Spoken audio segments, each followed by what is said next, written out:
Olá, alunos do nono ano. Vamos iniciar o estudo da semana 6 do PET 2, o eixo temático, totalitarismos e conflitos mundiais, e o objeto de conhecimento, a emergência do fascismo e do nazismo, a Segunda Guerra Mundial, judeus e outras vítimas do Holocausto, o colonialismo na África, as guerras mundiais, a crise do colonialismo e o advento dos nacionalismos africanos e asiáticos. Pessoal, durante o século XX, o início do século XX, nós temos a organização da Primeira Guerra Mundial e depois, na década de 20, nós temos a organização de regimes totalitários dentro da Europa.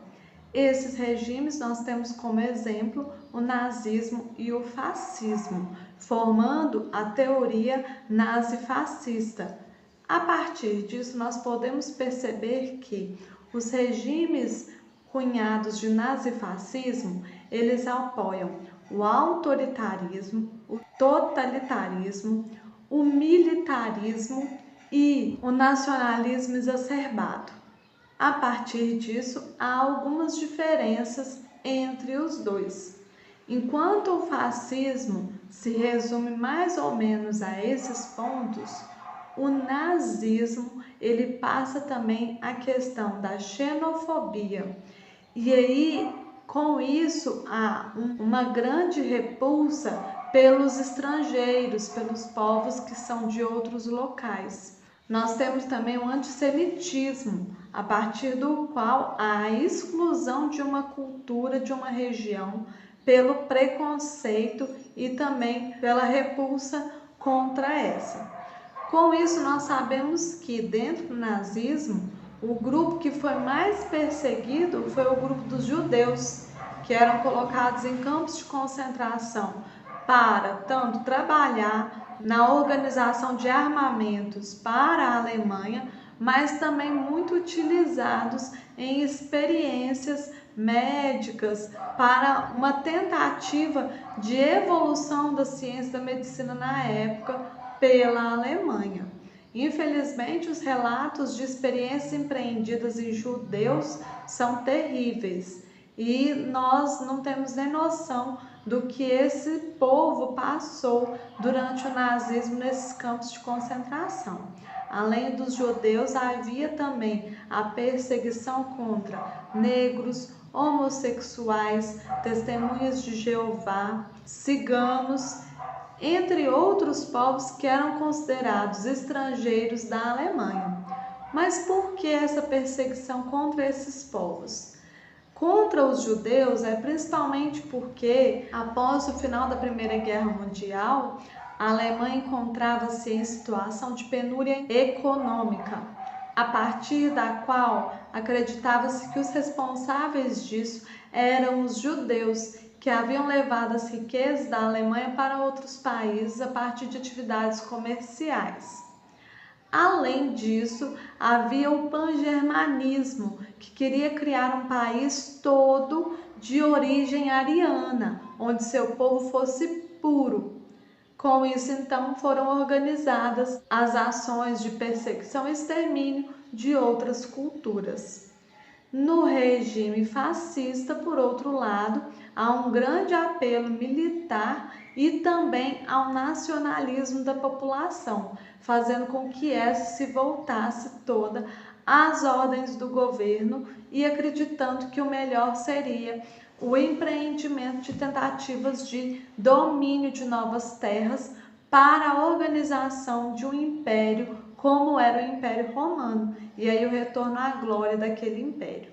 A partir dessa aliança das duas nações, nós temos a possibilidade do início da Segunda Guerra Mundial, porque a Alemanha iniciou um projeto de expansão territorial, inicialmente indo ao território da Áustria, onde haviam muitos alemães e descendentes de alemães, e depois chegando até a Polônia.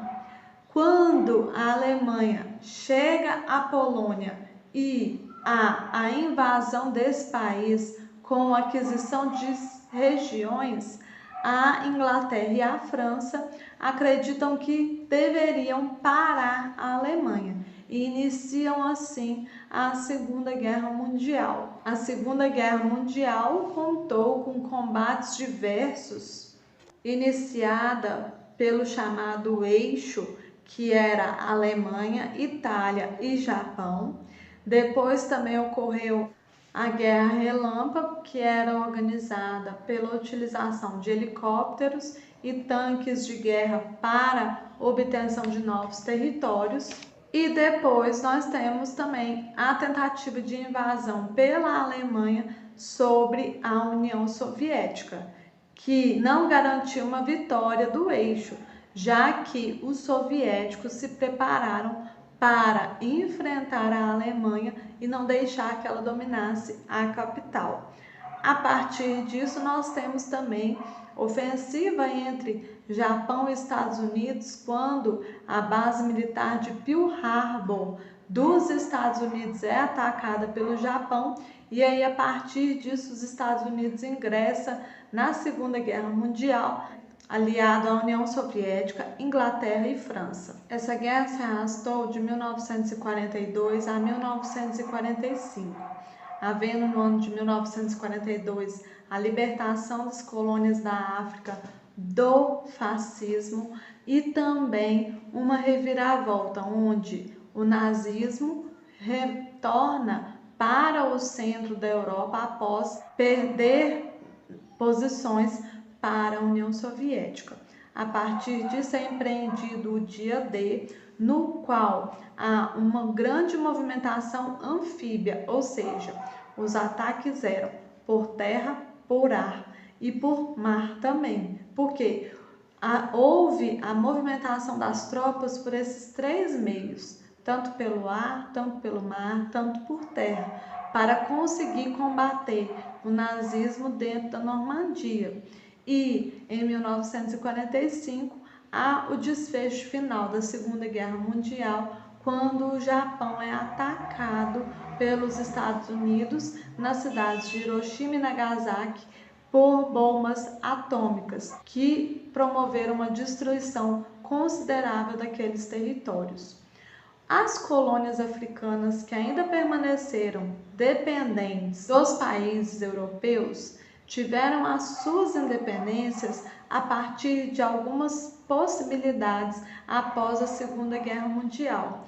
Isso porque foram organizados movimentos anticolonialistas e anti-imperialistas. Também havia o exemplo da Índia com a desobediência civil, a partir da qual muitos estavam contra a continuidade do domínio inglês sobre o país e promoviam diversas movimentações para impedir a continuidade desta. Além disso, nós temos a decadência dos países que participaram da Segunda Guerra Mundial, a organização da ONU, Organização das Nações Unidas, que a partir da qual previa uma declaração dos direitos do homem e, além disso, previa também a liberdade de todos e a possibilidade de empreendimento desses movimentos em prol da independência. Também nós temos a Guerra Fria, a partir da qual há uma organização da divisão do mundo em dois blocos, o capitalista e o socialista. Essa Guerra Fria é empreendida entre Estados Unidos e União Soviética, que foram as duas nações que se sobressaíram após o final da Segunda Guerra Mundial, já que tiveram poucas perdas materiais durante o conflito e, além disso, tinham suas economias aquecidas por causa do empreendimento dessa guerra.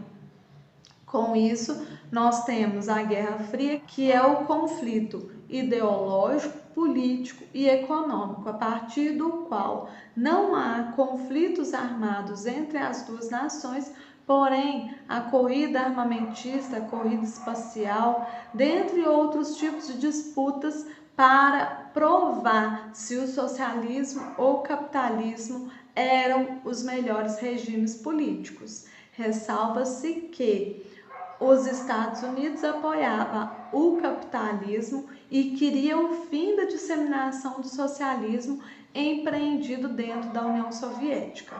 Pessoal, espero que vocês tenham compreendido essa matéria. Qualquer dúvida, estou à disposição. Até mais!